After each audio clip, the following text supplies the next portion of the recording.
development in Kenya. That I said. But let me also say the following. These great young people who have stepped forward to prosecute their agenda, the affairs of the country, I am certain that they did not ban parliament. Criminals and other agents who took advantage of a legitimate concern of Kenyans stepped in, went and banned the Chief Justice's office, went and banned City Hall, went and banned Parliament, and destroyed property of innocent citizens. The parents, Mr. President, what are you telling them? These things have happened under your watch. I am telling under your watch. I am telling every parent, I have kids like they do. And I care when there are issues in town where criminals can take advantage of situations and create a situation where the police have to use rubber bullets, the police have to use live bullets in some cases, because that is what an independent police service has to do. And I am sure the police have a record and have an explanation for every incident that they were engaged in. And here is the incident, Mr. President. Here is the incident, Mr. President. This boy, 12-year-old, took 8 bullets into the body of a 12-year-old boy. What would you tell the mother of that boy? That boy is alive, right? No, it's not. Kennedy Onyango died. He's died. So he's the one who died? Yes.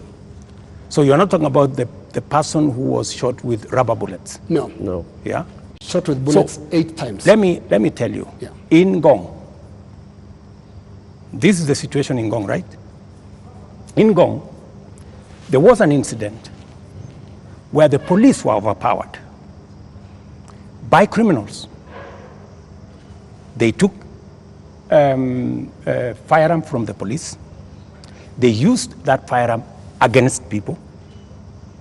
And one policeman had to shoot this fellow who had hijacked a gun from a policeman so that not to endanger the lives of more citizens. It is among the 3 people. One of the criminals is among the 3 people who was shot by the police after they overpowered the police and took the bullet and took the gun from the police and used it against innocent citizens. I cannot confirm to you that this is not the man that shot the child, but investigations are going on and we will get to the bottom of it. Mr. President, I am telling the mother of this young person that I, as president, will make sure that finally I will give her an explanation of what really happened and make sure that we bring this to a situation where, like her, like myself who have children, she too her child can be accounted for. Mr. President, the Kenya National Commission on Human Rights is the one that has accounted for 24 bodies lying in morgues. And those bodies, the records show that these people either died in hospital and while undergoing treatment for gunshot wounds, or they ended up in the morgue in the last 2 weeks with gunshot wounds. 24. These 24, Mr. President, are you saying that the security agencies have told you that these 24 were criminals, that these 24 were armed, they were posing a danger to the police officers, and that is what necessitated the police to use live bullets on them? Because the circumstances for the police officer to use a live bullet is clear, even in their own code of operations. It is when the life of that police officer is in danger, or when somebody else's life is clearly in danger, and the person who is endangering that person is armed. Were the 24 armed? Did they pose a danger, a direct threat to the police? 2 things. The same Kenya Human Rights Commission. Kenya National Commission. Kenya National Commission. The government agency. Yeah, the government agency. Yes. Told the nation that there was a massacre in Githurai and 20 people were killed in Githurai. Were 20 people killed in Githurai? Really? The Kenya National Commission on Human Rights does not have records of 20 people killed. No, but that's their statement. It is a statement that is public, you know. So the same Kenya Human Rights, Kenya Commission, Human Rights, National Human Rights Commission told the country a blatant fake news falsehood that there was a massacre. This 24 is also... Let me, you asked me a question, allow me to answer. Yes. That's what they told the country. So an organization that can tell the country without verifying that there was a massacre in Githurai. In fact, BBC, on that account, went to investigate in Githurai. And of course, you know, you have read, BBC has said there was no massacre in Githurai. Mr. President, there was one person who was shot by the police. Let me answer. Yep. So, an organization that is as reckless as to say there was a massacre when there was none, now is telling us there are 24, the police are saying 19. We will find out where the numbers are. Okay. But that is the credibility of the organization that you are telling. Mr. President, that may well be. Let me also... My question, Mr. President, just so was... that Eric can follow up. The people who died... Yeah, that's where I'm coming. Were they a danger to the police? That's where I'm coming. Are they the criminals that you're talking about? Let me tell you two things. There will be an investigation on how these 19 Kenyans died. There will be a clarity, an explanation for each and every one of them. I have told you one situation where somebody accosted the police, took over the firearm, started to shoot at people, endangering the lives of many other Kenyans. He was shot by the police. There is a situation in Parliament. How did the invaders in Parliament? They invaded Parliament and went straight for the armory at the Mausoleum. They went straight at the armory at the Sergeant at Arms office. Those are the investigations that we will get into, and a proper explanation will be given to the country. Are weapons lost? What I am saying... Are the weapons at the armories and the Mausoleum and inside Parliament? That is why there will be an investigation of how these armories were attacked and how did these people know that there was an armory in Parliament? Mr. President, you may not believe the Kenya National Commission on Human Rights, but surely you would believe your own deputy who has said there's been a return to extrajudicial killings and abductions, contrary to what you and him promised the people of Kenya. Let me tell you, I am the president, and I speak for the government of Kenya, right? And so this is what I am telling you. I made 3 commitments. That I will make sure the police is independent. And I did that on my first day in office. Number 2, I said there will be no extrajudicial killing in Kenya. I have kept my promise. Number 3, I have told you that if there is any arrest by the police, that does not amount to an abduction. In my very honest opinion. Let's pause for a moment, Mr. President, and I just want us to go to that video over there, which will play on air, and let's pause and watch it together, Your Excellency. Let's watch this video. Sell them to the people of Kenya. There are enough intelligent people in Kenya to differentiate what is good from what is better and what is best. Ni jambo mbaya sana kama tutatumia askari polisi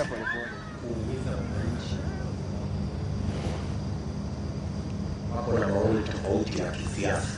Waeleza ya kwamba these people don't understand the damage they are doing to the people and the economy of Kenya. All right. Yes, the video in contention here was recorded earlier today. Yes. That of former MP Alfred Keter being abducted in broad daylight. Mr. President, before you even talk about the entire incident, the children were screaming and a sound that we believe belongs to the wife was also heard, screaming in distress. How does that make you feel? Three things. I have told you, I made a deliberate decision to make sure that the police operate independently. That's number one. Number two, I have told you, if the police summon Linus Kaikai, and Linus Kaikai refuses to go to the police, are the police not entitled to come and look for you? When the police come to arrest you after they have summoned you and you didn't show up, is that an abduction? So let's have this as a confirmation. That no, I'm just asking you. Let's have this as a confirmation, Your Excellency, that Alfred Keter was summoned by police. He refused to the police respond have to issued the a summons. statement. I would suggest, instead of us having a back and forth, the police have released a statement. Can you check what the police have released, the statement? And you still not answered my question. Which the was? wife and children screaming that way. I mean, how do you feel, Your Excellency? I mean, my friend, every child, every mother feels the same when their parent is under attack. I mean, that is what it is. But let me ask you, what about the children? What about the children of those who have lost their lives because of the criminality of others? Don't they feel the same? So we just need to be a country of the rule of law. Impunity cuts both ways. Those who respect the law must be protected by the law. Those who do not respect the law must face the full force of the law. That's how it operates. That's how we will have a society. Here is the same way, we must condemn excessive use of police powers, but we must equally deal firmly and decisively with criminals who put the lives of other Kenyans in danger, destroy property of hard-earned earnings. There are many people, Linus, in this demonstration that have lost livelihoods, that today their children are crying. Today their wives are in tears because they don't know how to face tomorrow. Mr. President, their businesses have been wiped out. Yeah.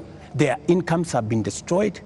I have just told you 2.4 billion shillings worth of business has been destroyed. I hear you, and today, as I talk to you this evening, there are families who have tears. There are families who do not know how to face tomorrow. And I've asked you very specifically, President, how do you feel about those tears, especially those who have been killed by police bullets? It is horrible. It is horrible.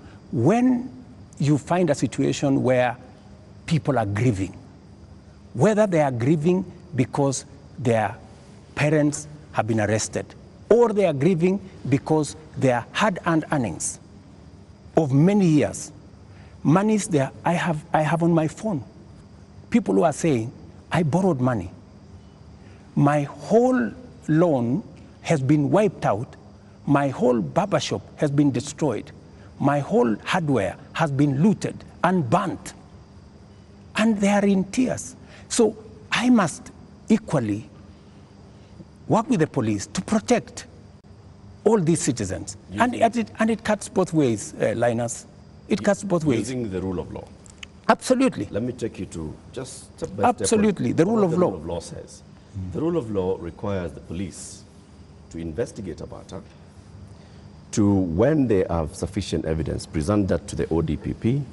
The Director of Public Prosecutions takes people who are culpable to court. That's the journey in the rule of law, Mr. President. In the case of 39 people who have been abducted, and the abduction here, we're using it deliberately because of the manner in which the people have been arrested, like we've seen in the case of Alfred Keter. Others who've been picked up from their houses in the middle of the night, and they are held incommunicado. for more than 24 hours outside of what the rule of law says, and then they are not taken to court, so they are not charged with anything, that is outside of the rule of law. So in one instance here we are saying we are not following the rule of law. In the second instance, Mr. President, you have people who were unarmed, like in the case of Rex, who was shot in the middle of the night, unarmed, who have been shot by police and they've ended up dead. 24 of them. You say 19. That again is extrajudicial because there is no justification that has been produced to show that there was justification for the police to use the excessive force. So basically we are showing examples where the rule of law, which you promised to uphold, which you also set and said, this is what the police has been doing.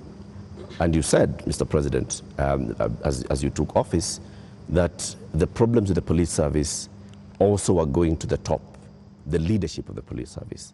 And you promised the people of Kenya that you're going to hold the police to account outside of the rule of law and accountability, which comes to your desk.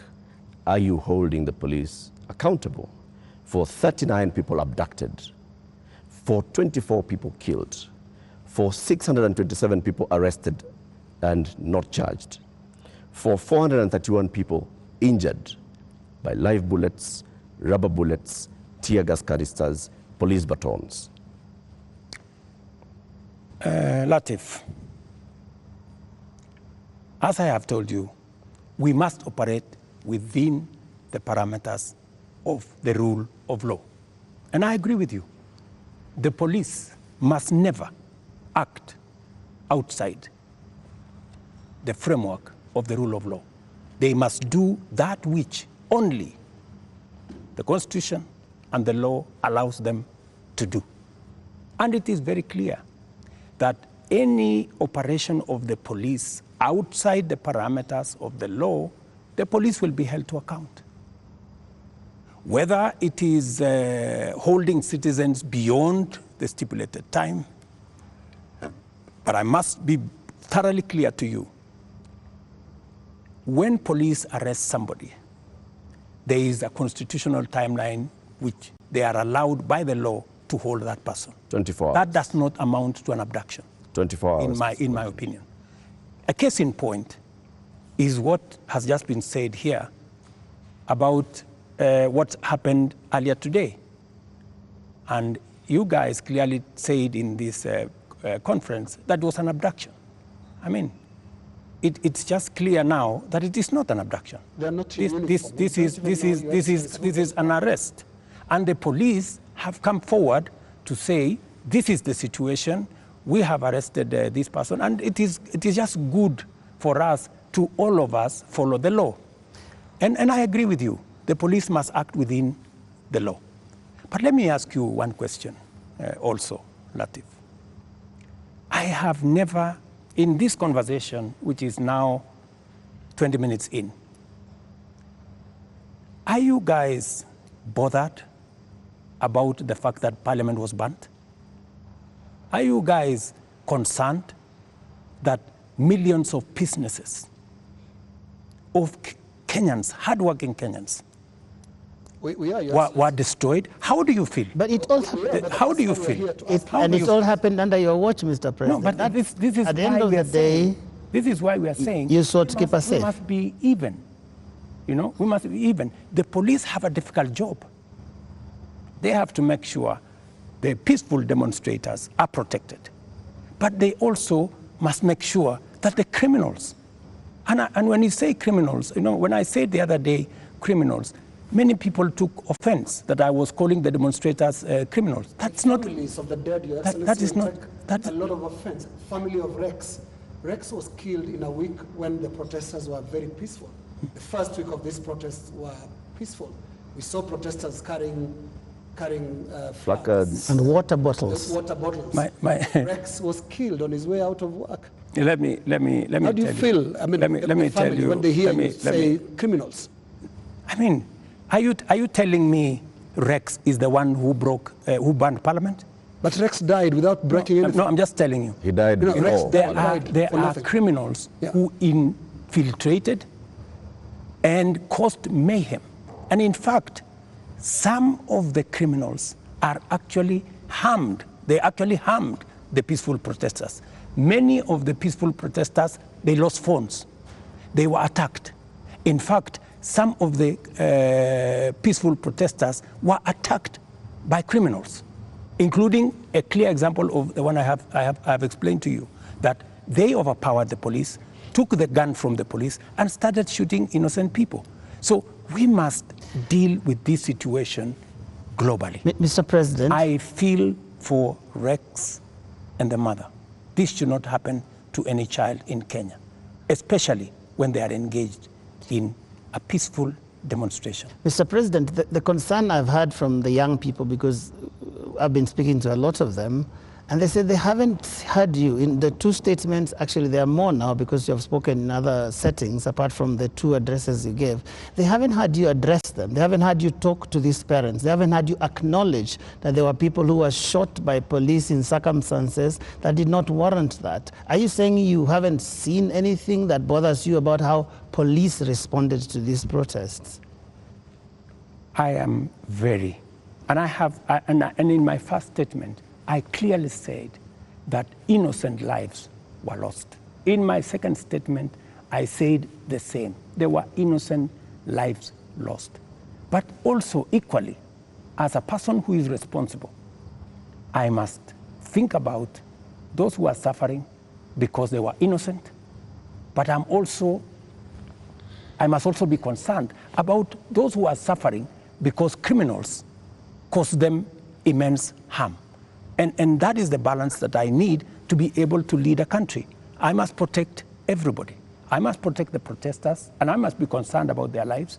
I must also protect innocent people who become victims of criminals who take advantage of a peaceful, democratic process that goes on in our country. Do you feel that you protected all those people in the last couple of days, whether it is people who have businesses, whether it is Parliament, whether it is the people who lost their children? I did my best. If I hadn't done what I did, things would have been much worse. In fact, many people ask me, Mr. President, why did you call in the army? I mean, what choice did I have? I mean, it would have been very reckless of me in the face of the kind of harm people had gone through, the 19 lives that were already lost, in the face of a burning Chief Justice office, Parliament, and the rest of it. I mean, it would have been very reckless of me not to mobilize every arm of government and every arm of our security agencies to protect the country and to protect lives. You acted as Commander-in-Chief. You also acted as President, Head of Government, and the person who took the sword and promised to protect the people of Kenya. You chair the National Security Council, which brings in the head of the police, the head of the intelligence, the head of the military, and cabinet secretaries in those dockets. Did you have information prior to Tuesday that there was going to be infiltration of the peaceful demonstrations by the criminal elements that you've talked about more than once?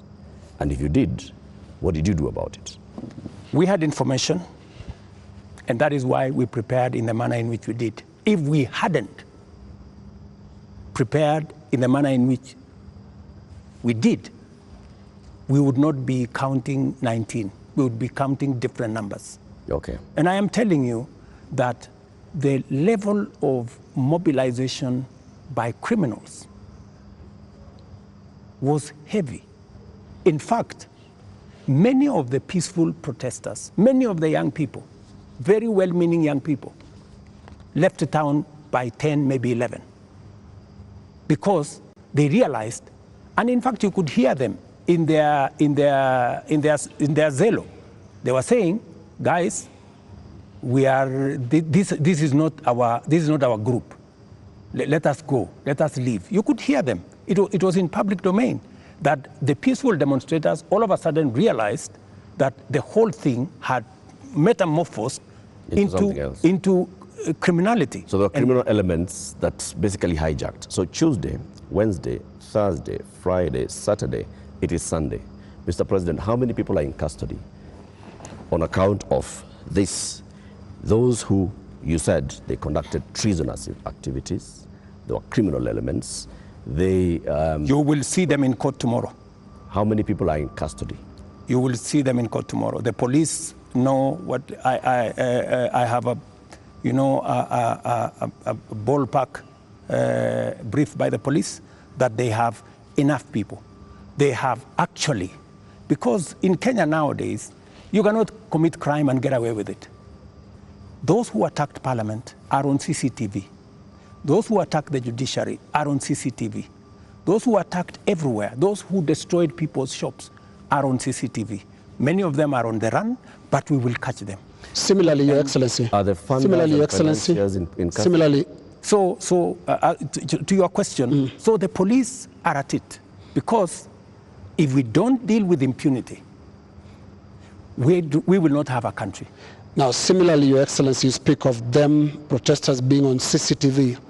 Not the protesters, I'm saying the criminals who attacked Parliament. Right. Now, every policeman also, without uniform, conducted an abduction, has also been captured on camera. Those who captured Shad Kiprono were captured on camera. Those who captured Alfred Keter today were captured on camera. And a number of other such incidents. Similarly, so that because I can hear you balancing. Yes, that's correct. Yes, are we going to see action against the killer cops, or were they doing what you are saying you had to do to prevent this from being bad? Any killer cop who went beyond what is provided for in the law, action will be taken against them. But to your question, are you telling me, Linus, that a police officer becomes only a police officer when they are in uniform? No. Police officers can identify themselves even when they are in civilian. So, and when a police officer comes to you and says, this is my ID, I am police officer, you are under arrest for the following reasons, that is legitimate. You cannot tell me that because they were in civilian, then what they did was wrong. And you know that's not what they do. And that's not what they did to Alfred Keter or Shad Kiprono. Were you there?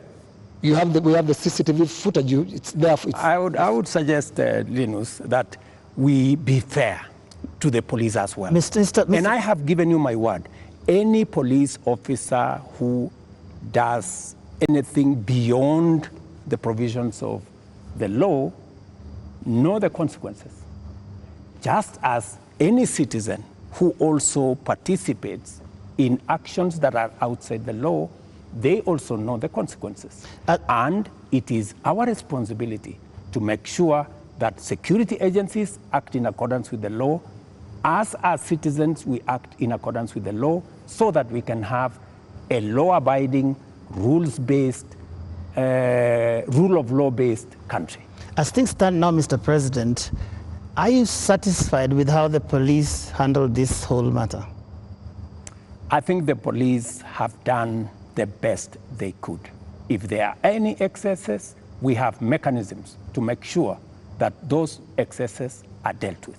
Let's wrap it this way, Your Excellency, on that topic. You have absolutely no regrets about the abductions and no regrets about the killings? Those are your words.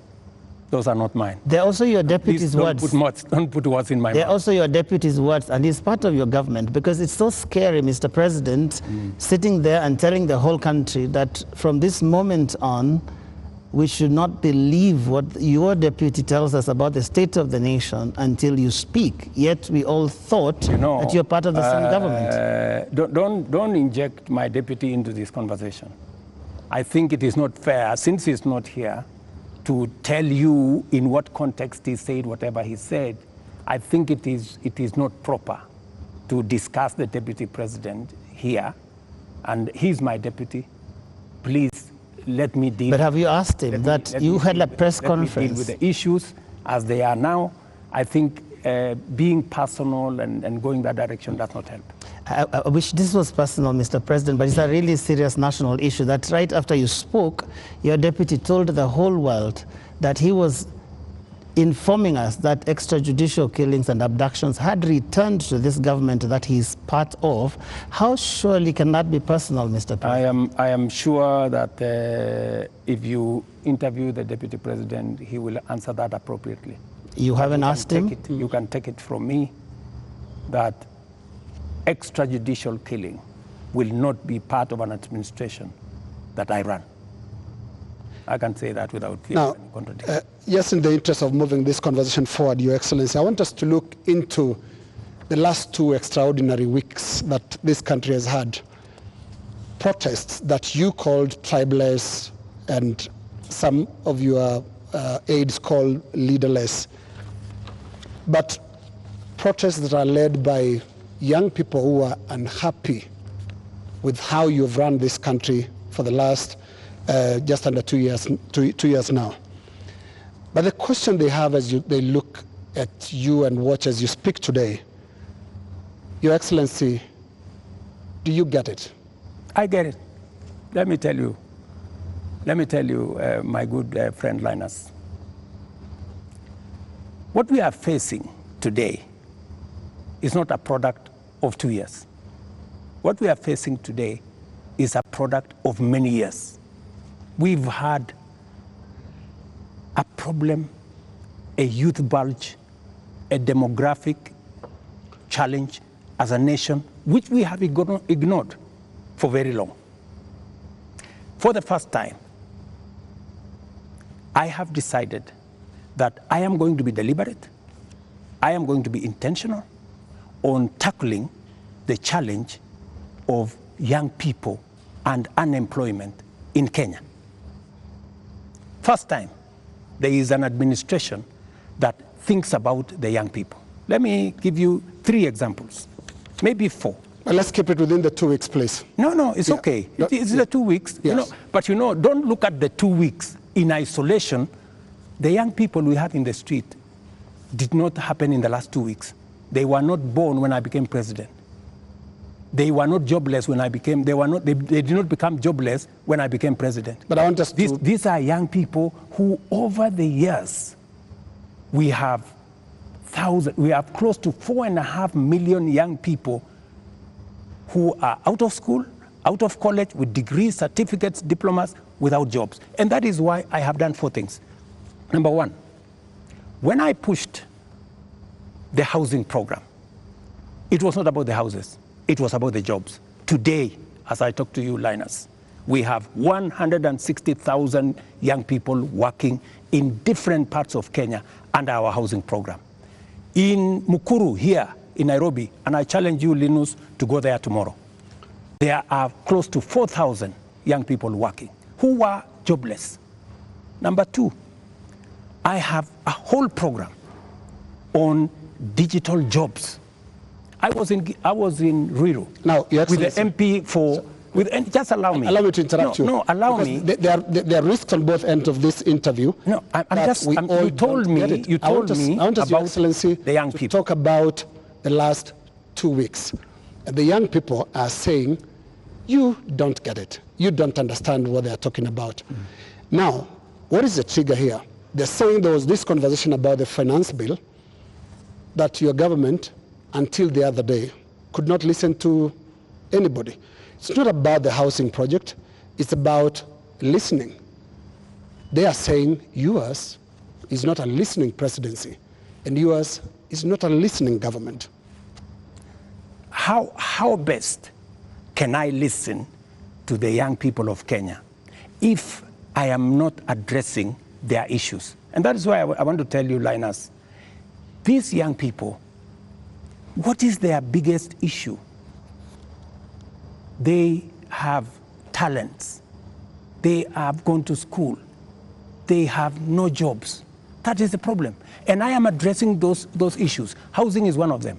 Digital jobs is another. I was in Ruto with Simon Kingara, the MP for Ruto, launching an ICT hub that will is actually hiring already 5,000 young people.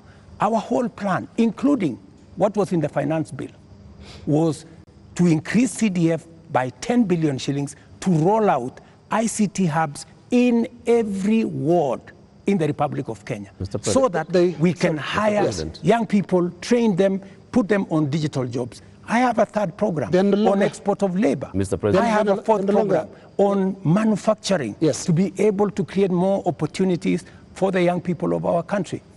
And we want to inform you, they're no longer just talking about things that can be done to them as a demographic. They are looking at the big picture. Finance bill brought them out. And when did they come in? They came in after all public participation forums were not listened to. Kenya Association of Manufacturers spoke to the parliamentary committee, same thing, and said this is a bad bill. Association of Insurance spoke to the parliamentary team, this is a bad bill. We had a big conversation on national television, this is a bad bill. You did not listen. You had a meeting here with your UDA MPs, and at some point told them to pass it as it is. And until the last week, that was the first Tuesday when the protests were there, when now you offered to some amendments.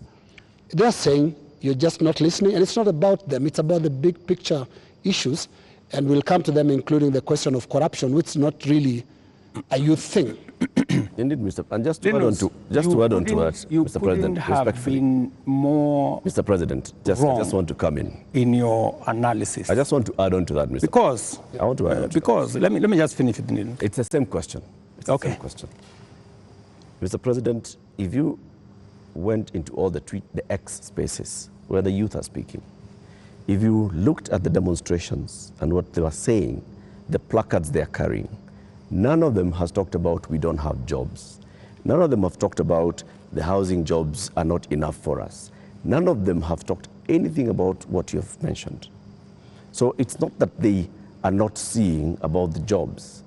It is beyond that, Mr. President. And respectfully, I want to put it to you that you're not hearing what they're saying. In fact, they only had after the protests, after all those things you described, that's the time that you came and said, I have listened. Let me tell you the following.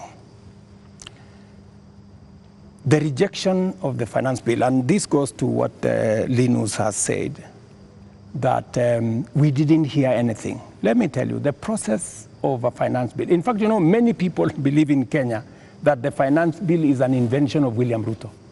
It is not an invention of William Ruto. The finance bill is an instrument that has been with us ever since independence. Only that we have made it much more transparent. Only that we have brought out more to the public. And that is why there is greater interrogation of what government is doing, especially after the new constitution that made public participation not a sterile provision of the constitution, but public participation to be an integral part of lawmaking, an integral part of managing the country. Let me tell you, when we took the bill, when we formulated the bill, it had 346 billion of new revenue. When MPs went out to the public said, we don't think this is good. We don't think this is good. It was reduced by 140 something billion shillings. It remained just 200 billion. Doesn't that amount to listening? No, it doesn't. That the public said, reduce this by... No, it doesn't, Mr. President. And that's why I said reject it. Just wait. No, we are talking about listening. Yeah. Just relax. We're talking about listening, okay? So the public said, reduce this by 146. We sat down, we cut down the areas, we reduced it to 200. What went into the space was the people who wanted to mislead the public, to say, oh, you see, in fact, everything you have been told is still there. This was not removed. These people are not listening. These people are not listening. And let me tell you, my good friend Latif, we have dropped the finance bill. Yeah? What does that mean? It means we have gone back almost 2 years. It means that this year we are going to borrow 1 trillion shillings to be able to run our government.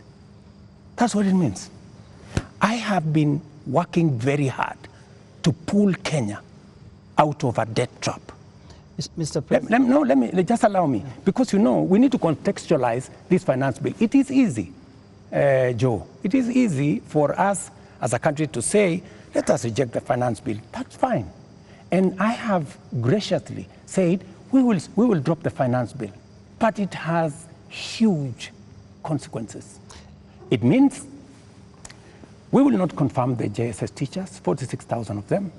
It means we cannot support our farmers with 2 billion shillings for us to make sure that farmers get a fair return of 50 shillings per kilogram, per kilo of their milk. It means we cannot sort out the coffee debts. It means we cannot support the cherry fund. It means we cannot sort out the debts of farmers in Mumias. It also means that we will continue to import potatoes from Europe when we have potatoes in his village. You just told me in Kimana. We have potatoes in Nyandarua. We have onions all over the place. That may well be. I think the problem has been, these are people who are saying they haven't been listened to. You only listened because you said on that night, on that Wednesday night, that is the moment you said that you had realized, Mr. President, that Kenyans did not want anything to do with that bill. And one would wonder, how can that be, Mr. President? And you have had all these presentations that have been made. Did it have to take demonstrations and sadly loss of lives for you to come to a point where you'd realize what your people, the people that voted for you, are saying? That, I think, is what the young people are asking. Let me tell you, Joe, members of parliament are representatives of the people, elected. They are not fools. And they are not mad. And I want to say, one day, Kenya will know that the MPs who voted yes are the true heroes of Kenya. Those are the people who saw the opportunity for us to unchain our country from debt trap and take our country to the future. Let me tell you, Joe, and I want to say this to the people of Kenya, that my plan was to make sure that in the next 3 years, maximum 4 years, we have a balanced budget, where Kenya is not the country where we are today. Let me tell you, gentlemen, and I want to tell the people of Kenya the following. We are in a very difficult financial position. This is something that the people of Kenya must understand, and that is why I am happy that we have a crisis. This crisis will help us be candid and speak to each other properly and contextualize where we are. We raised this year 2.3 trillion from our taxes. Of that 2.3 trillion, 1.1 trillion went to debt financing. 1 trillion went to salaries. What did we do? We had to go and borrow to pay the counties. We had to go and borrow to fund our education. We had to go and borrow to fund. Now, the funding gap we have done with the finance bill going down is that instead of borrowing 600 billion, we are going to borrow 600 billion plus 346 billion, that is close to 1 trillion. And let me tell you, my good friends, and I want us to be honest with ourselves. This is not how a country will get to a status where we are proud of our nation. This is not how we are going to grow.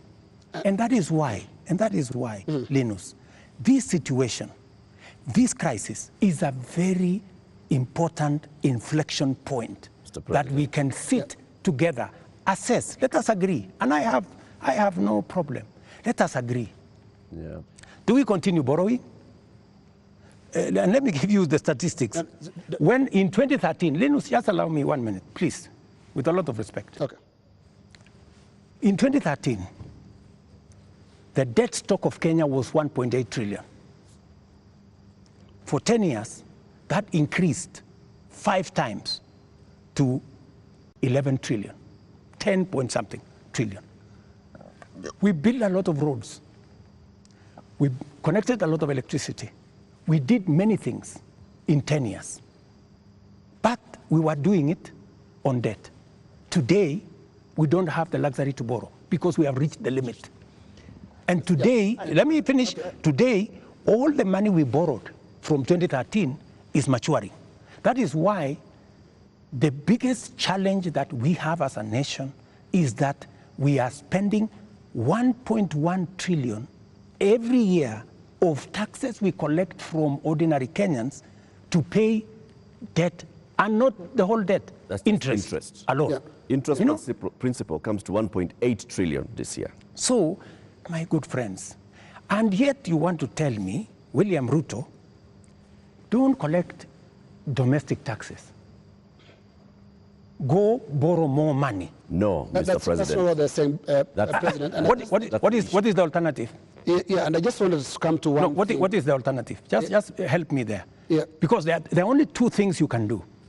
Either you raise money from taxes or you borrow, period. There is no magic here. There are Kenyans, Your Excellency, right now who do not listen to all that. Yes. They are not interested in that. That's okay, but that's the reality. But I need if you are not, if you do not want to listen to hang reality, on, Your Excellency, hang on, Your Excellency, because I need you to address a very important issue here, and that is one of a trust deficit. There are Kenyans who watch you, Your Excellency, and I don't know whether you are aware that they don't trust what you say. They don't believe what you say. Are you aware, Your Excellency, for example, that a lot of Kenyans increasingly don't associate the truth with you? That is your assessment, because you have never associated the truth with me from the beginning. There's quite a number of Kenyans. No, I mean, that is your assessment. We asked people before we came here That's this the evening, assessment. Yeah. and many of those that responded to me directly and to even our platforms on KTN News, on Spice FM, on NTV, on Citizen, and we were asking them, what question should we ask the president this evening? And the one thing that many of them were saying is, when will he stop lying? So it's not Linus. Can he tell us the truth this time? Let me say the following. I told the people of Kenya that I would reduce the prices of fertilizer from 7,000 to 2,500. I don't know how that is a lie, because they buy it at 2,500. Okay. I told the people of Kenya we're going to have a housing program. A housing program is underway in Kenya. I can tell you, Linus, that whether you believe me or not, facts will not change. Yeah. Facts are not changed by who says it. And allow me to step back a bit, Your Excellency. And facts are very stubborn. Allow me to step back a bit. Yes. And what I'll do is we'll play clips, just a little combination of clips of yourself speaking not too long ago, and I want us to listen to that. I'll stand out of the way because you said it's me that doesn't associate the truth with you, and I would like you to respond to yourself, to the clips that we are going to play. But you see, Linus. Let's watch that, Your Excellency. I think, Linus, you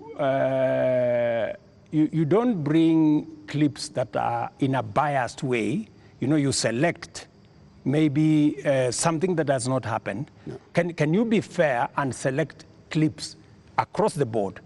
What I said and has been done, and what I said and maybe has not been done. So let's watch that. Maybe you can watch that.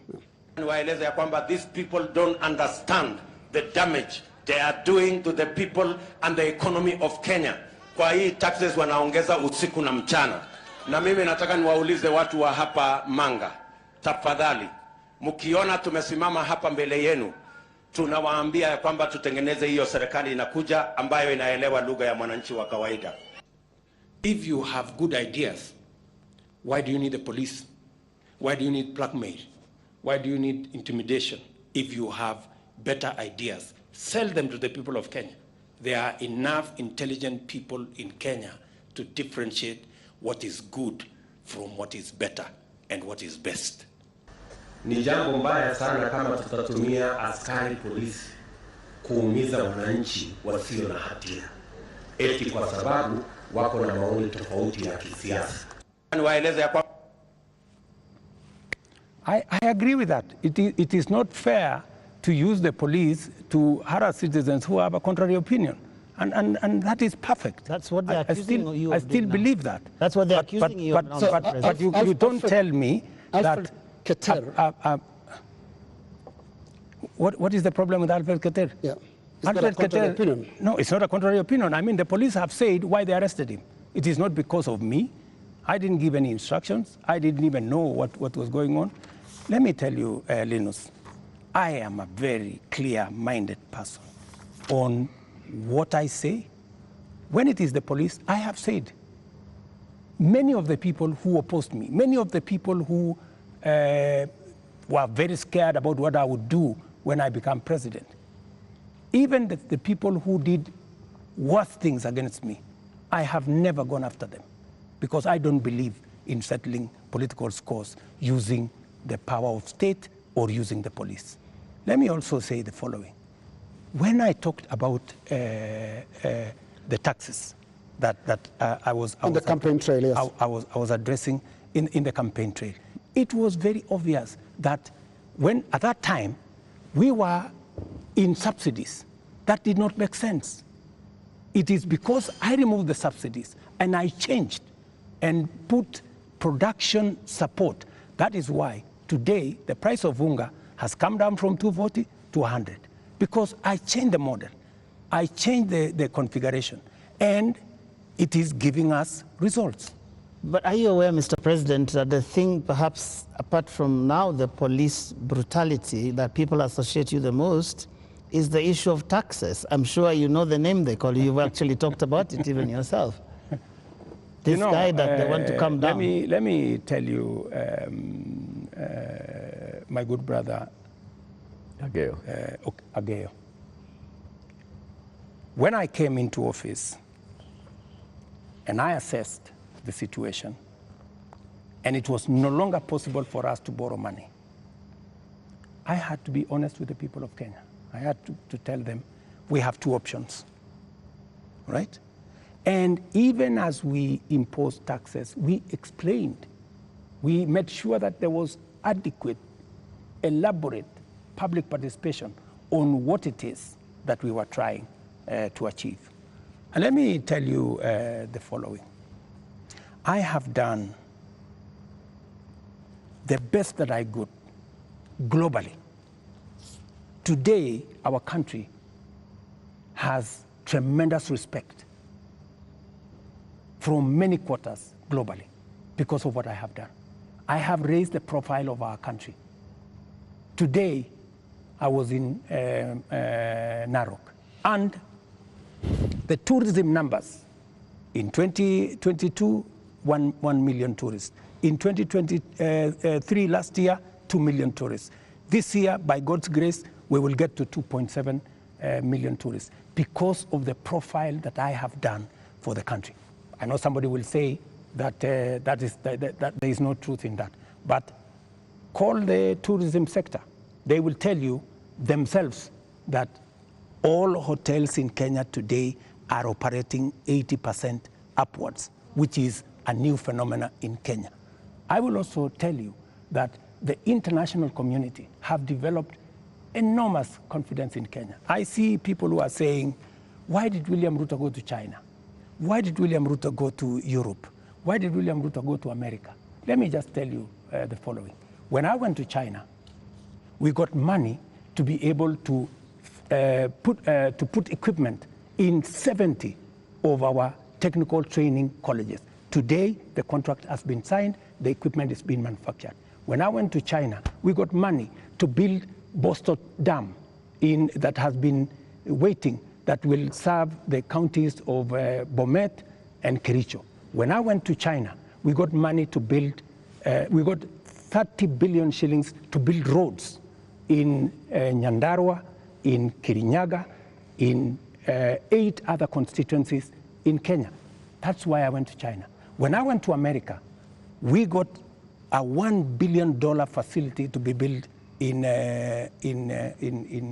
Naivasha that is going to be the biggest data center in Africa, funded by UAE, working with Microsoft and Kenya. When I went to the US, we also agreed Kenya became the only country in Africa that is going to benefit from the CHIPS Act, where we will be manufacturing computer chips with other countries. Kenya will be among the first, will be actually the only country in Africa that will benefit from that. And so many of the young people who I see today, those are my targets for the future. So it doesn't bother you that there's this tag on your head as a president who has overtaxed Kenyans, and that the sufferings that we are going through is because of excessive taxation that you have imposed on Kenyans? That is what I was asking about. You see, if I am called Zakayo, yeah, because I have explained to the people of Kenya that the option we have is if we continue borrowing, we will go down the cliff. If that is what is going to take Kenya to be saved from a debt default, I don't mind being called Zakayo, because it is a sacrifice worth making. Mr. President, every morning on Spice FM, we have 4 hours of a talk show.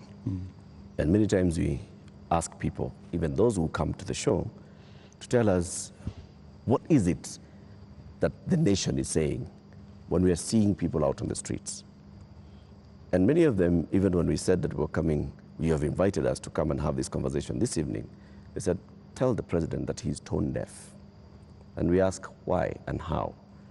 And they say, when William Ruto took over as president, he took over a budget of 3.2 trillion shillings. He went to Parliament and he said, Honorable Speakers, I believe that this budget is too high. We should cut it by 300 billion shillings. So you believed barely 1.5 years ago that you can run the country with 2.9 billion shillings, trillion shillings. Barely a few months, you went to Parliament and requested to spend 3.6 trillion shillings. This year, you went to Parliament and initially requested to spend 4.2 trillion shillings. And what do they see in return? They see extravagance in government. They see a government that is pushing gung-ho to employ new people called CASs. They see a government that is purchasing new motor vehicles and trips that are extravagant. They see opulence with those that are close to the president appearing in public carrying wads of cash. They see condescending attitude from those who serve in this government when they're asked, why are you spending? And they respond the way they respond. Your advisors speaking the same. And so they see a government where the president is telling people, we are going to live within our means. We are all going to tighten our belts. We have austerity. They end up with their children not going to school because for months, JS teachers are on strike. They end up with, right now, 91 days where clinical officers have not been to work. 91 days, Mr. President. We ended up with intern doctors going on strike for weeks because the government says it has no money. We end up with people going to the hospitals and there's no medicine. We end up with people who are being told that we don't have money to pay salaries, or we don't have money to pay salaries and also having development. Yet, they see all this extravagance and opulence from those in power. You are tone deaf, Mr. President, that's what they say. Well, I guess that's why we must have a conversation. That's why we must have a conversation. And I'm very happy for us to have this conversation so that we can put the facts on the table and we can all of us make a decision. But let me tell you the following. I've listened to you, and let me also tell you that today the universities, which were almost closed, they had debts of 60 billion shillings. I have enhanced their budget by 40 billion shillings, the universities, because education to me is very important. It is the greatest equalizer. Today, the universities can confirm to you, and I was sitting here with the vice chancellors, that I made the right decision because we are funding the universities better. Let me also tell you, I took the decision to hire additional teachers, 56,000. It has never happened in the history of Kenya. Why? Because education is the greatest equalizer. Many parents in rural Kenya take their children to schools that have no teacher. And we are disadvantaging them. The children of the poor get the worst form of education. They have no chance. I decided, because I said it is bottom up, I decided that I'm going to put more money in making sure the child of every Kenyan has an opportunity to be their best by giving them the correct education. I decided that I am going to put money in farming. The first year, I put 10 billion shillings in fertilizer subsidy, a program that had been scrapped for 5 years. The difference is obvious. Today, by God's grace, we have a harvest. The prices of food commodities has come down. Day before yesterday, Latif, there was a release of where we are with inflation. Inflation in Kenya is now 4.6%. When I came into office, it was 9%. Inflation coming from food products. It was reported not by me, by the institutions that are charged, 4.6%. We have, where I have invested money, I can account for it. Right. And it is making a difference in the lives Their of concern many. is on extravagance in government. I will come to opulence in on opulence and extravagance. Every trip I have made, I have not made any trip outside Kenya to go and do things that are of no benefit to this nation. I can account for every trip that I have made outside our nation, whether it is on projects or programs or investments or even the profiling of this country to put it in good standing for us to attract investment. In fact, the Nairobi Stock Exchange, which was almost closed, was rated the best in the world. Not said by William Ruto, but it was in the public domain by Bloomberg. If you don't believe me, believe Bloomberg. Mr. President, So I have done what I could for the country. But let me finish opulence. Let me go to the opulence.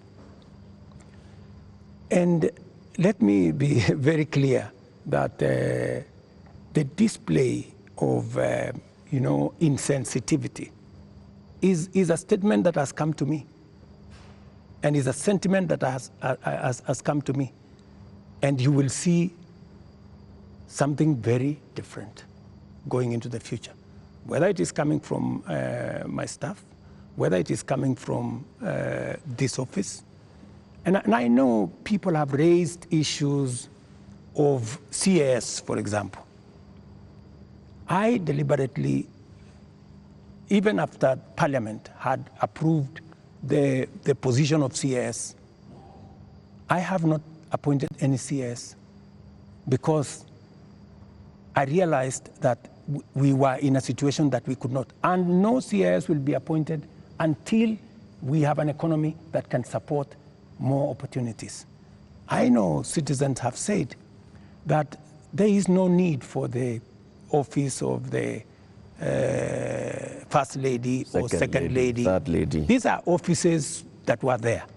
But because we have to live within our means, those offices from tomorrow, this new budget which is starting tomorrow, they will not be part of our equation, because in the face of what has happened, we have to trim down every other area.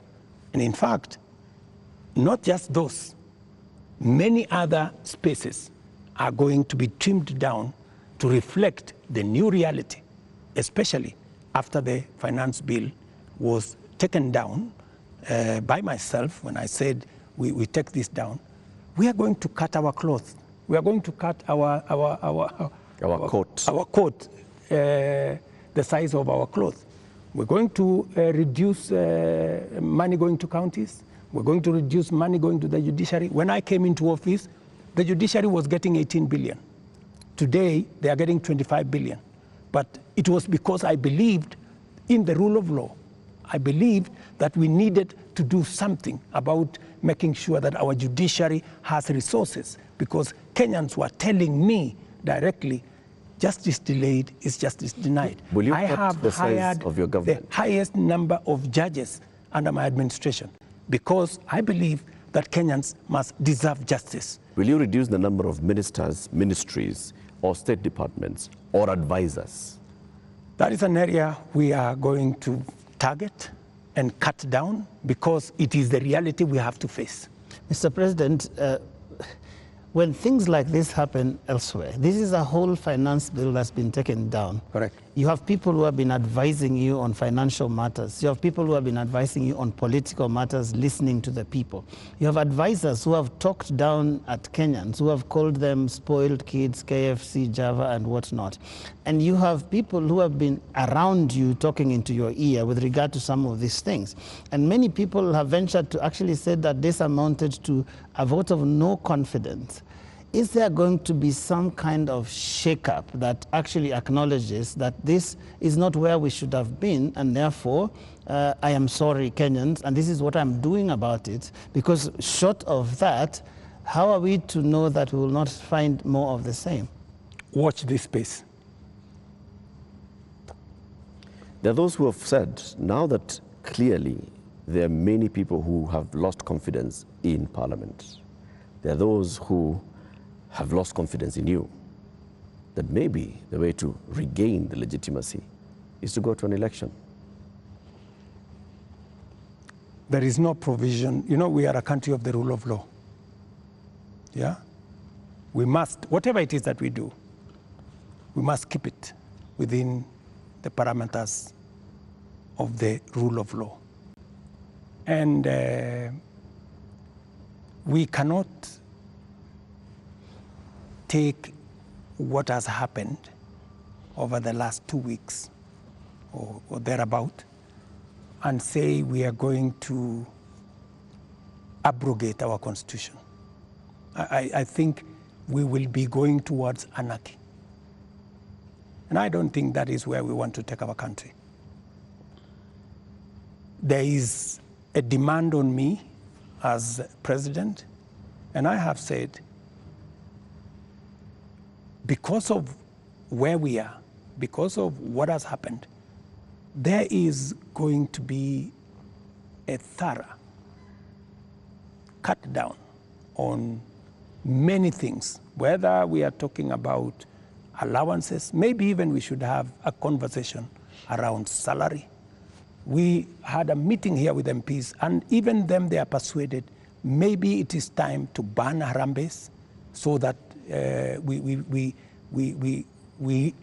remove avenues of people participating in largesse, demonstration of, opulence. And I want to tell you that I am going to take action. I am going to work on this. I know what we should do, but I am also not going to be reckless and take the country into a crisis. I will make sure that I act responsibly and listening to what the people of Kenya are saying. I don't know if this will preempt you, Your Excellency, but one of the most serious concerns that have been coming out, including in the Gen Z demonstrations, is the question of corruption. And right through this interview, you've not mentioned the word. And even as you go into that, I want to give you two illustrations. Kenyans dealt with or encountered the problem of fake fertilizers, and you never took action against your cabinet secretary for agriculture. Before that, we had the scandal around the importation of edible oil, which, Your Excellency, we don't know where the edible oil is to date. I don't think it ever found itself to the market. Again, there is a cabinet secretary in that ministry. And also, what got into the market was condemned sugar. And when we look at all the information around these three cases, these are people close to you. They're cabinet secretaries. And so you are unable to take action against them. So why should you be trusted now to act? Because there are those who read and say you are really a hostage of those who campaigned for you to become president. They get away with anything. Three things, Linus. We hadn't reached the question of corruption. So don't unfairly accuse me that I have not spoken to it. I am ready to speak about it. So that's number one. Number two, I fired the CEO of KEBS when the sugar thing came up. Number two, on fake fertilizer, the minister, Mithika Linturi, was taken through a process in Parliament. The CEO of National Cereals Board, the general manager of National Cereals Board, and other 7 members of staff are in court as I talk to you. The people who signed the contract, they are in court. You spare big fish and roast the small fish. No, let me just finish. Yeah. Because I need, Linus, you know, I am a fair person, and I am a believer in the rule of law. Even though I may not like you, but I must respect that there is a due process. The moment, you know, we will have a minister who is charged in court, meaning there is evidence that they have participated in crime. Believe you me, I will take the action that is necessary. But if somebody is taken through a process and that process comes out without an indictment, I mean, surely we must give somebody the benefit of doubt until it is proven. And the fact that the CEO, general manager, and all the people that were there who actually evidence was found have been arraigned in court. Isn't that a step in the right direction? What a political responsibility. What a political responsibility. Let me finish. And then number 3, the other one you asked me was edible oil. The people who are involved in edible oil, I fired them, and they are in court. We have a new management in Kenya National Trading Corporation. In fact, we've just hired a new management for the Kenya National Trading Corporation. So those are actions that I have taken. And for your information... Void of what Joe is calling political responsibility. Yeah. I mean, but you see, else in the ministry can be... But you see, yes. But you see, gentlemen, if there is no evidence against a minister, surely, do you want me to fire somebody if there is no evidence? You know, there was a time, Uhuru Kenyatta, as I served him as his deputy, removed 6 cabinet secretaries. But eventually, they were found that they were innocent, and we had to appoint them to be ambassadors. You know, so some of these, you know, actions must be tampered with process of law, you know, due process. So unless we follow due process, gentlemen, we will end up being something else. Allow me Up to this, just a moment, Eric, in a moment, yeah. Because up to this point, Your Excellency, if I don't want us to lose the context, the last 2 weeks have been extraordinary. We've never seen anything like this. You have KDF troops in the streets of Nairobi. Up to this point, Your Excellency, and including on the question that I've just asked you of accountability within your government, do you think you are addressing the grievances that have made thousands of Kenyans across the country in places that were unimaginable to get out to the streets to say Ruto must go? Do you think up to this point they feel you've addressed their grievances? I am not in their space. So I am doing what I believe I should be doing. I have taken the responsibility to withdraw the finance bill with all the attendant consequences. That I have done. I know what it means, and I know where it takes the country, and it is not a simple decision for me to make. And for your information, the finance bill was going to take Kenya big steps forward. But it's a sacrifice I've had to make because of the political reality that we are in. But it will mean counties will have to take maybe 30 billion shillings off their budget. It means we have to reduce CDF by maybe 10 billion shillings. It means we have to rethink about what to do with JSS teachers. It means we have to put on the freezer. We wanted to hire another 20,000 teachers because there are kids who do not have teachers. It means we have to work on our UHC program. We thought we would upgrade, for example, Linda Mama. You know, we thought we would upgrade Linda Mama. There is something, Your Excellency. But it means we have to hold that, and it means many things. Just hold on, what else do you want to hear? You are speaking outward, but looking at the grievances, they are also asking questions inward from you, Your Excellency. And what I can hear from these grievances that have been expressed quite loudly, you said you are not in their spaces. We sometimes get into the spaces to listen to what they are saying. And all they're saying is, you cannot be, for the next 3 years, the president that you've been for the last 2. So what is that you're going to change about? That's why Linus. Yes. That's why Linus. That's why we are here. Of course, it's not going to be business as usual with the kind of reality we are faced with now. It has to be different. Do you regret anything at all? What you should have done better? What your people would have done better? Well, maybe there are things we should have done better. We should have communicated better. I think the biggest problem we have, even with the finance bill, because the finance bill has great things for Kenya. The finance bill says we shouldn't be importing potatoes from Europe.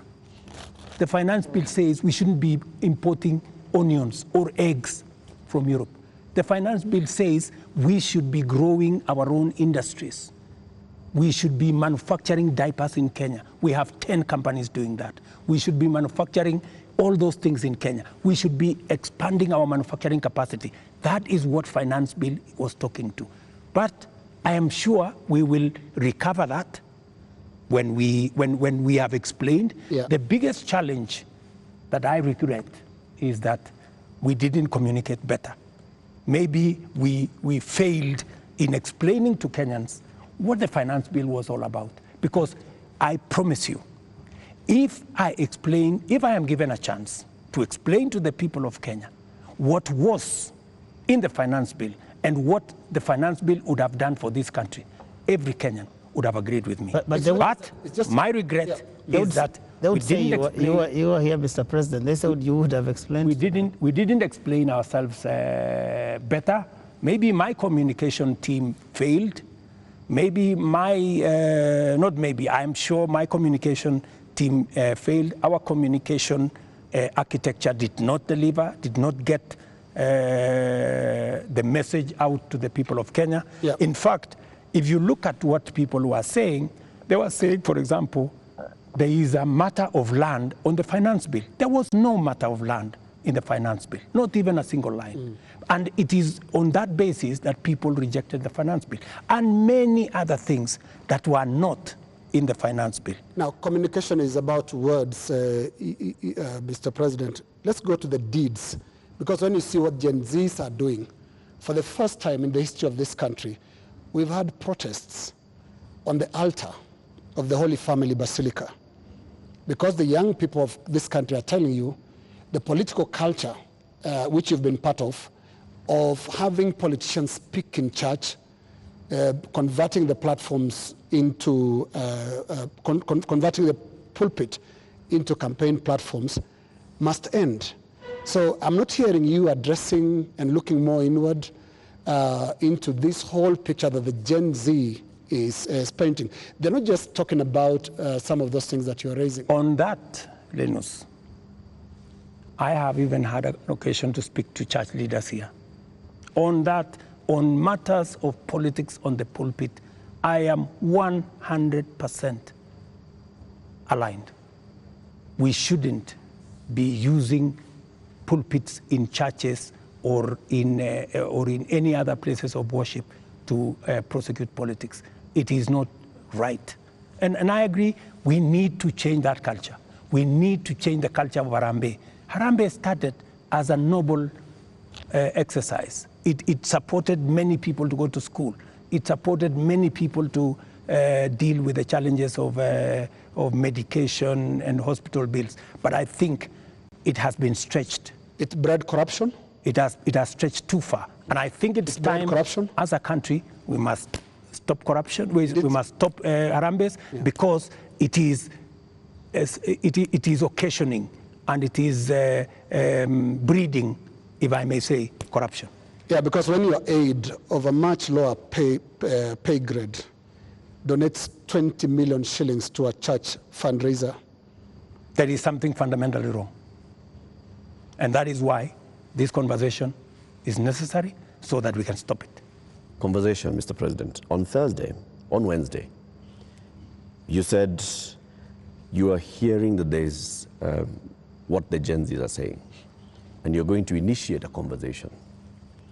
We saw the head of public service release a press release saying that there is now a formation of the National Multi-Sectoral Forum that will bring together all people.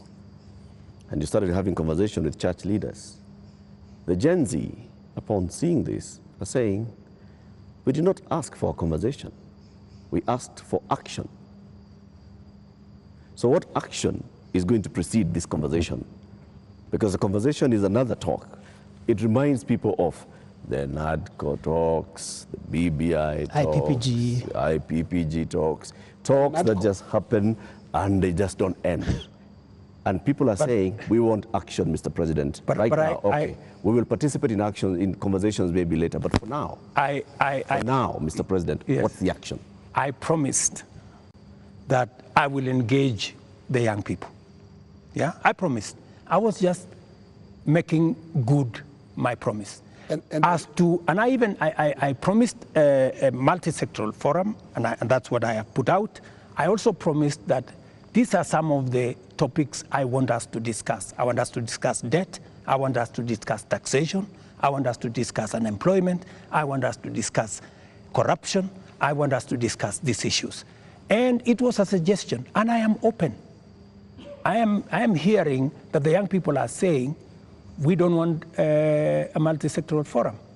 Maybe we should have an engagement with the president on X.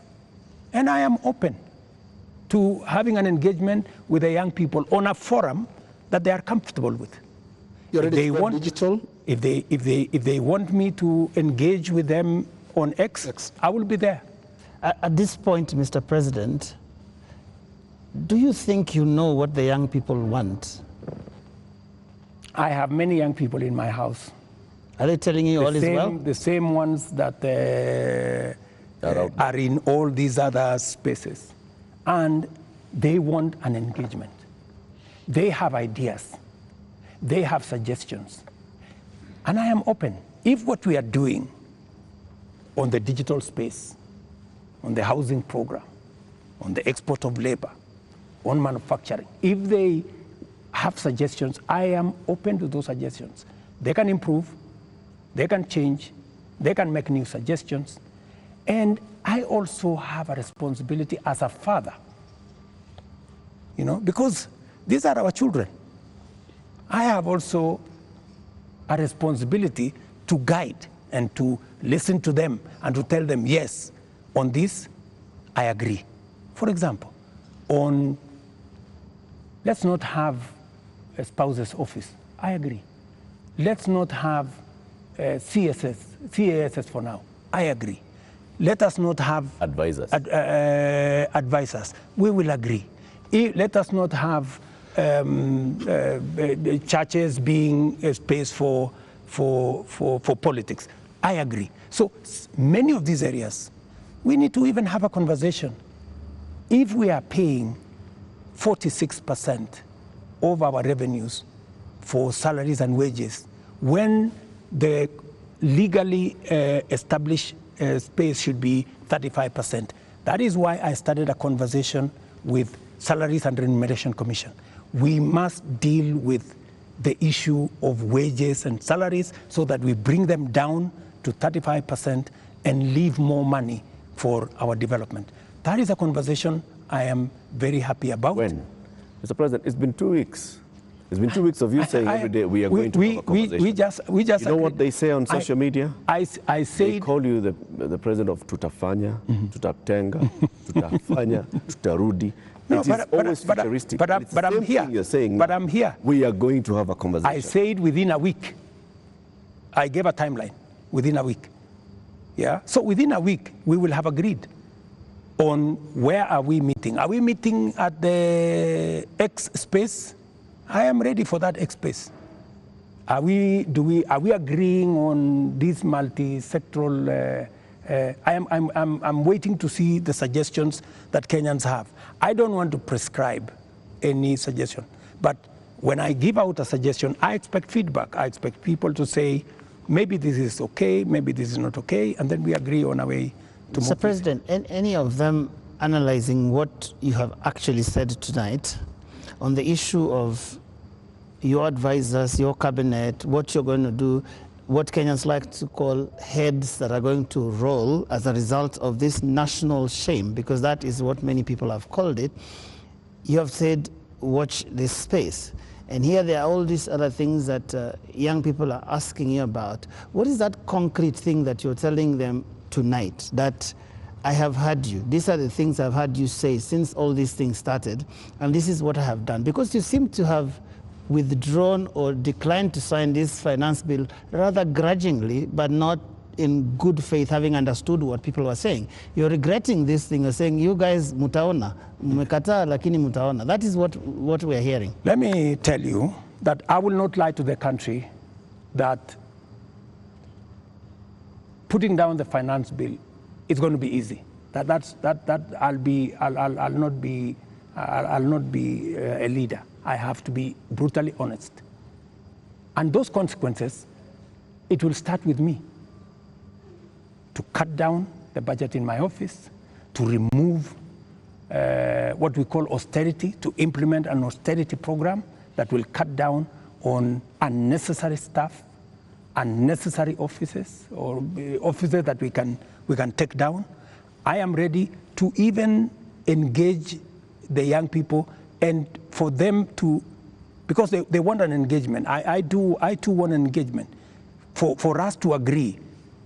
So what do we do with the debt? What do we do with the following? What do we do with the following? They will tell me, do this, fire so-and-so, fire so-and-so, do this. And I will tell them what is possible and what I think we could do it differently. Or are you telling me that I should just listen and implement without making a contribution to the conversation? I thought we are having a conversation. I'm just telling you what they are saying. I'm not saying anything else. I'm just telling you what I'm hearing, because yes, you did say you are not in their spaces, but I am in their spaces. And in 2 weeks, Your Excellency, by now you'd have known what you should do. And I mean, there are basics. Which 2 weeks? 2 weeks of the riots and 2 weeks of the protests. It's been 2 weeks. It started the other Monday. So let me ask you, Linus, the protests, I finally decided that because we didn't communicate sufficiently to the people of Kenya the import of the finance bill, and there was so much built around it, including a lot of fake things, you know, that were not in the finance bill. Many things that were not in the finance bill were used to fight the finance bill. And you know, at some point, many people did not even care what was in the finance bill. Do not care. I think, you know, at some point, you know, as leaders, we must stop somewhere and say, we have a country to run. I mean, we cannot be reckless. We must, at some point, stop and say, what are the consequences? Because everything we do has consequences. And we must be careful as a nation to make sure that our country does not go down to the dogs. And believe me, countries, you know, have gone in the wrong direction. And we must be careful. And I don't want to be the leader that took the country in the wrong direction. We must be measured, we must be careful, we must listen to the young people, we must listen to other views and be able to make a carefully well thought out plan for the country out of where we are. Yeah, but what if the protesters are actually saying something in totality about your government, not just about the finance bill? It's not about just the finance bill, is it? Linus, as I have told you, we are a democracy. The people of Kenya can make a decision. Yeah? And I am perfectly, you know, alive to the fact that when the people of Kenya finally, the same way they decided to elect me, when they make another decision, we will comply as the people of Kenya. You know, that's what a democracy is all about. You know, people can vote in a government, people can vote out a government for whatever judgment the people have. So I want to be very clear to the people of Kenya that I will do my best to make sure that I tell the country the truth and I take the country forward. And I am committed to that. And I can see Kenya changing. If I had managed to pass this finance bill, Kenya would not be the same. We would take this country to the next level. The kind of investment I have made, the kind of collaboration with many friends that we have done, we would begin to see this country soaring into the future. But all is not lost. Maybe we have taken one step back. Sometimes maybe it is necessary to take one step back to be able to take many steps forward. And that is my thinking of this situation. But surely it must bother you, Mr. President, that 2 years ago you ran such a euphoric campaign with things like Hatupangwingwi, and 22 months down the line, your State House is surrounded by the military. The military tanks, scary as they are rolling on the streets of major cities. And as we sit here today, people are saying Ruto must go. Surely that is such a fast slide. There must be something that causes one to pause and say, how did we get here? What happened here? And one would have expected an earth-shaking statement tonight that tells the country, I get it. Something has shifted in a major way in our country, and I'm also shifting as your president who's listening, and this is the new direction things are going to take. Let me tell you, Joe, I came into office at a difficult time. Yeah? We have a combination of coming out of COVID. We have a serious drought that hit our country. We had interest rates that went up everywhere. We went into a very difficult situation. What did many countries do? Many countries went and defaulted. And I don't want to mention countries because it's not right to mention. But Almost 8 countries in Africa went down. Many people expected Kenya to be among the 8. But believe you me, I have carefully managed the economy of Kenya. Kenya is not among the countries that have defaulted. If anything, we have running programs in Kenya. We have a whole housing program that is running. We have a whole digital program that is running. We have made changes in our education. We've hired more teachers. We've made sure that we have a new funding model for our universities. We have supported our farmers. We have reduced the cost of living. We have done many things, even in the context of all the challenges that we have had. I am telling you, I came in, and I believe I am the right person to be in this space when Kenya is in a difficult position, because I believe I am the person who can sort out the challenges that faces Kenya at a point like this. But when the public and the protesters, the Gen Z, some of who actually formed the base of your election campaign, are telling you, we are disappointed, you've not delivered. Hashtag Ruto must go. What do you tell them? Let me tell them the following. Good friends, the young people of our nation, my sons and daughters who supported me to win the election. I hear you. In fact, I saw, I think it was on your headline, a gentleman from my village who was saying, the president has let us down.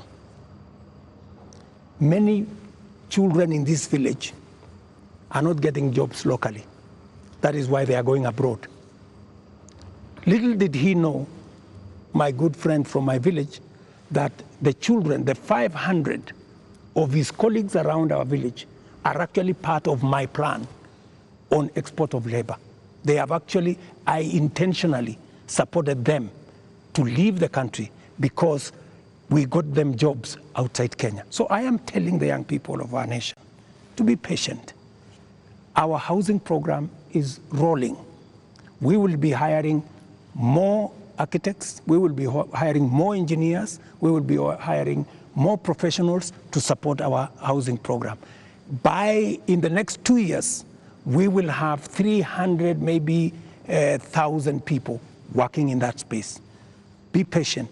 We are sorting out the challenges that are facing our digital space. We are rolling out our digital space. Young guys, by the end of next year, God willing, we will have a digital hub in every ward in Kenya, because we have already started that process. Every TVET in Kenya today has an ICT hub with young people monetizing their talent. I want to tell them we are full speed into manufacturing.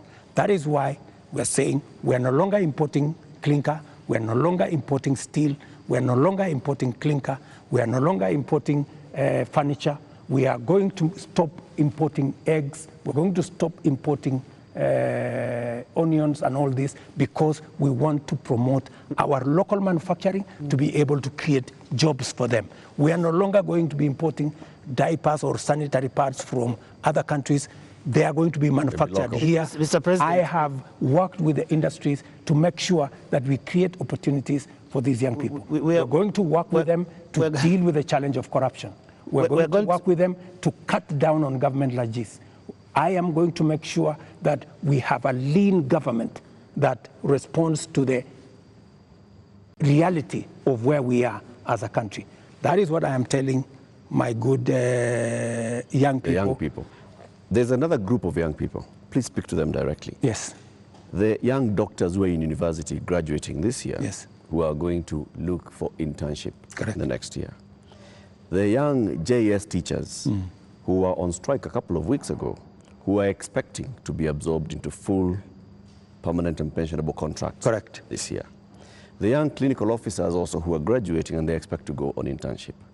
The other clinical officers who are hired on contract during COVID and other programs that are just contracts, and contracts are coming to an end. I am all these telling the JSS teachers, I had factored in 18 billion shillings in this year's finance bill to be able to transfer them to permanent and pensionable.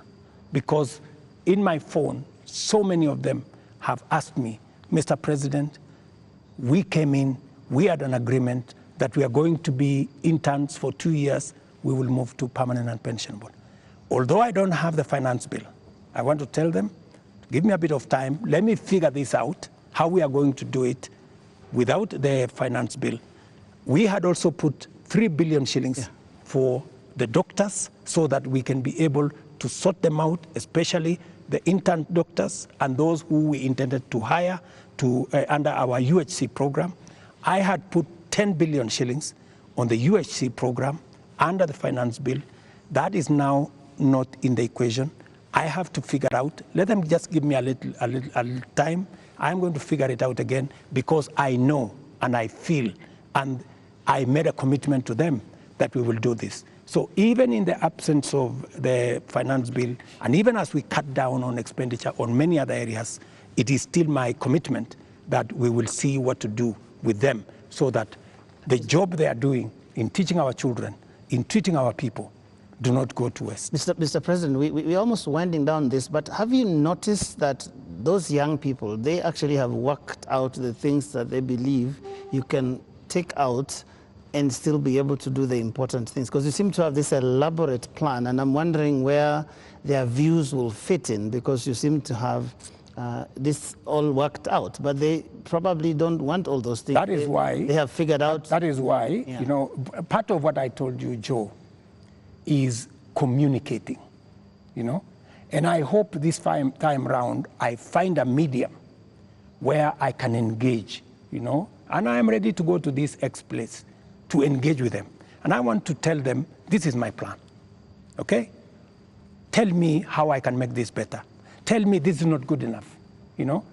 Change this. Because I have seen some of the demands they have made. They have said that don't hire CASs, and I agree with them. They have said, remove the office of the first lady, the spouse of the second lady and all that, and I have agreed with them. They have said a couple of things that we already are in agreement. They have, of course, said some of the things, abolish the office of women rep. I've seen they have also said we should reduce the salaries of MPs to 200,000 or something. Some of those things are things that are not in my power.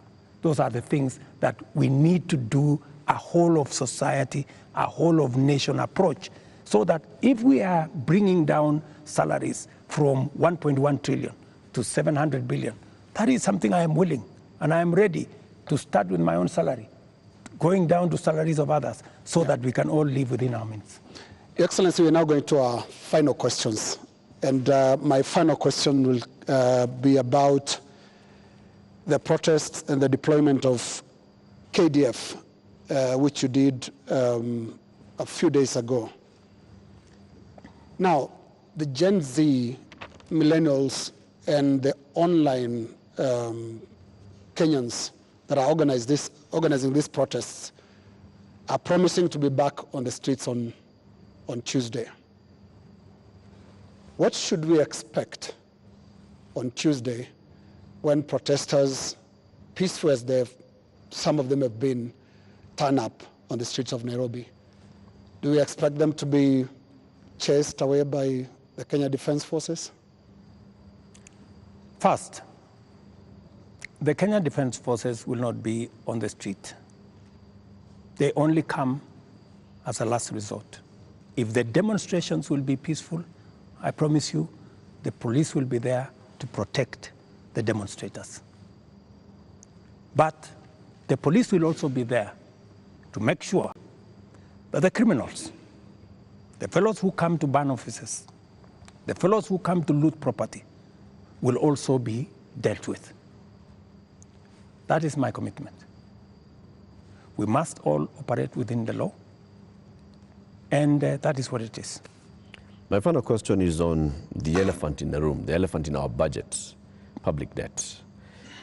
Candidate William Ruto responded to a question during the debate, and he said he's going to commission an audit of the public debt.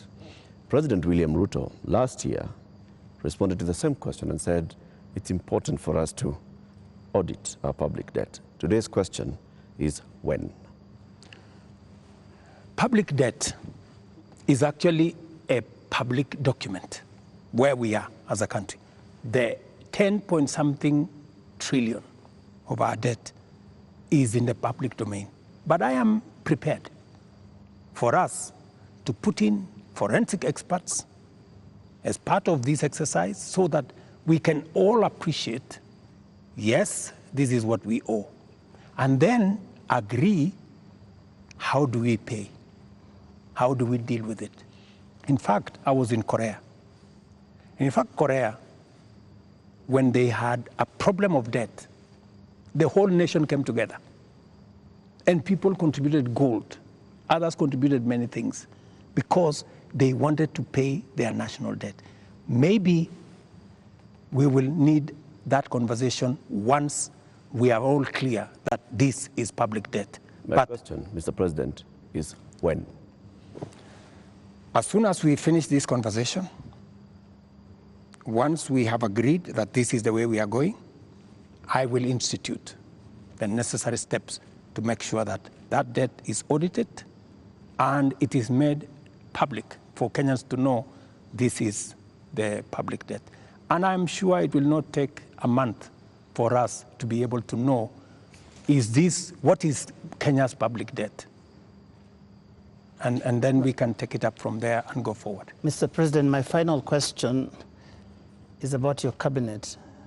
Given the things that have happened, given the questions that have been raised about fertilizer, about edible oils, about sugar and all of that, tonight, can you look Kenyans in the eye and tell them you have full confidence in the cabinet that is currently helping you to run the country? The cabinet that I have maybe could have done better. That's not the question, Mr. President. Maybe could have done better. I'm answering your question. Okay. Yeah? Maybe, unless you have a better answer. Allow me to answer. No, I just thought my question was specific, but you can that's go what ahead. I'm saying. So maybe my cabinet would have done better, right? And I am going to do a soul searching on how we need to move forward. All right, thank you very much, Mr. President, for your time. Ladies and gentlemen, that is where we end this conversation with the President tonight. My colleagues have been Lena Skaikai from Citizen TV, Royal Media Services, and Eric Latif representing KTN News from the Standard Media Group. And my name is Joe Ageyo from NTV. Do have a lovely evening.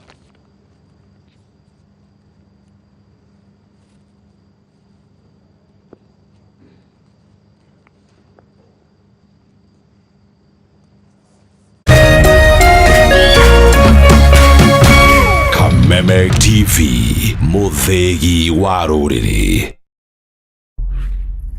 Nilikutengenezea kitu. From different worlds, come a trio with a share.